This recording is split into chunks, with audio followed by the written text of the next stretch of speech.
بسم الله الرحمن الرحیم. زه عبدالهادي ناصري د واټرشید ډیلینیشن د درسونو په ادامه یو بل درس ته ورځو. د دې کار لپاره زه د ارقام صفحې ته ځم. د تیرو درسو تکرار ته یو ځل ورسو. مثلا موږ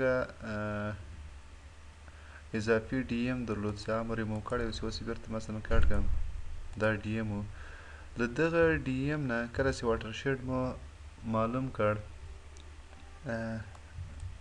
د خپل واټرشید ډي ام مو ترې چیک کړ، د اکسټراکشن نه اکسټراکټ بایوماس له طریقه مو دا چیک کړ، ځان ته معلوم کړ، اکسټراکټ مو کړ.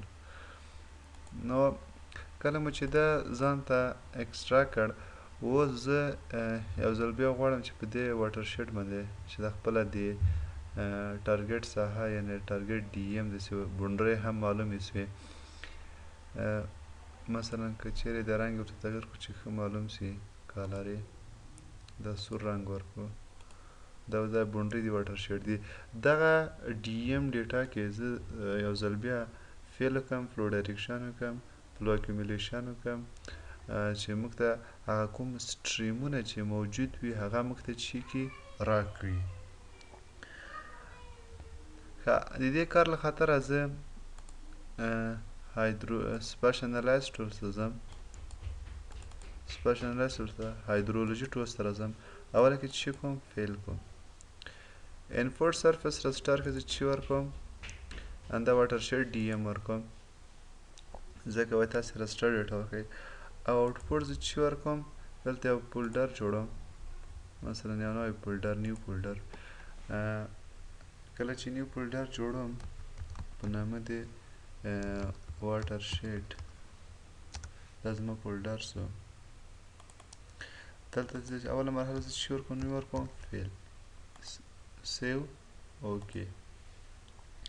فیل مرحله تای شو. اډ کوم یې همه فولډر سره کنیکټ کېږم، واټرشید فولډر، فیل چی کوم؟ اډ کوم. کله چې فیل مو اډ کړ، د اضافي موضوعات ټول لرې کوم. د فاینټ هم لږ حجم ورته ورکوي چې ډېر غټ ښکاري. اوکې، فیل خلاص. فاصله فیل نه فلو ډایرکشن کوو، فیل ورکوم. او آوټپوټ فلو ډایرکشن کې چی ورکوم؟ دلته مخفف ورکوم ډي آی آر ډایرکشن، سیو، اوکې. دا نور کارونه ټول اپشنل دي، په خپل حالت پرېږدو. فلو ډایرکشن هم خلاص شو. اډ کوم یې فلو ډایرکشن. دا کار د دې له خاطره کوو چې موږ د خپله ټارګټ ساحې باندې دا کارونه اوس مخته بیایو. مخکې خو ډي مو معلوم نه و چې موږ واټرشید کوم ځای کې موقعیت درلودو.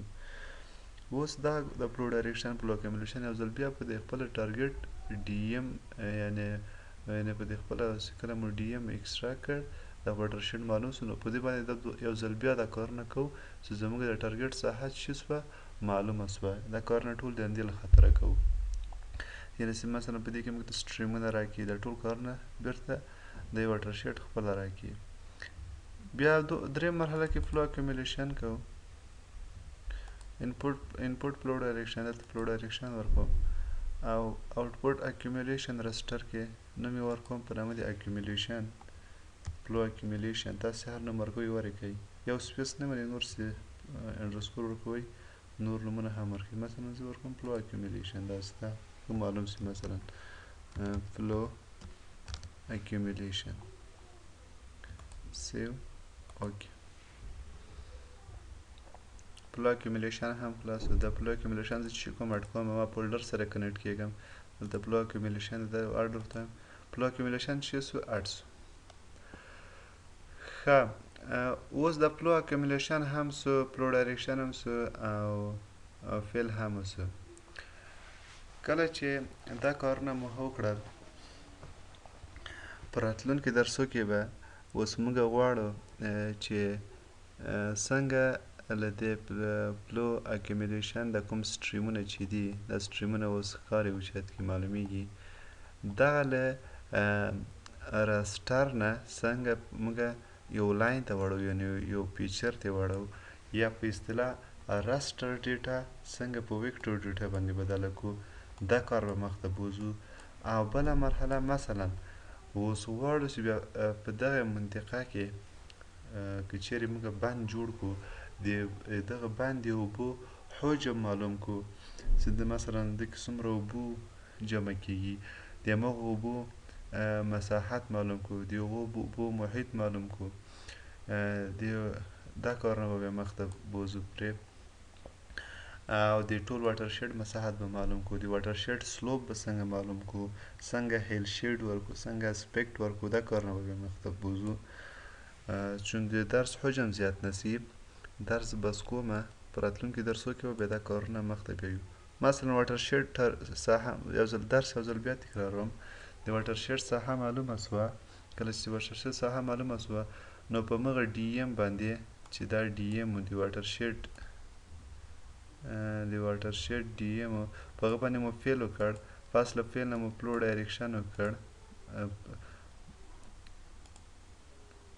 مثلا دا فیل مو وکړ فاصله فیل نه مو فلو ډایرکشن وکړ چې فلو ډایرکشن مرحله وه فاصله فلو ډایرکشن نه مو چې وکړ فلو اکیومولیشن وکړ چې د دې نتیجه وه چې د ډایرکشن یې موږ ته چې راکړ فلو اکیومولیشن یې راکړ یعنی مثلا اوله کې مو پیل وکړ بیا فلو ډایرکشن وکړ بیا مو فلو اکیومولیشن وکړ په راتلونکي درسو کې به مثلا غواړو چې دغه په راستر ډیټا د سټریمونو په چی باندې بدله کړو په ویکټور ډیټا یعنی په پولی لاین باندې بدله کړو ښه ورځ ولرئ کامیاب اوسئ د خدای په امان